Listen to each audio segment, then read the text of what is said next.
this is Monday, June 16th, and we're getting some hail.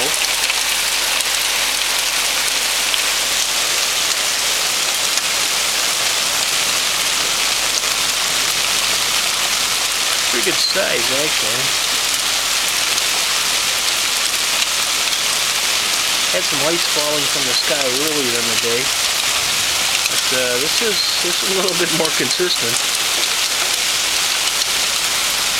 Temperature has dropped dramatically.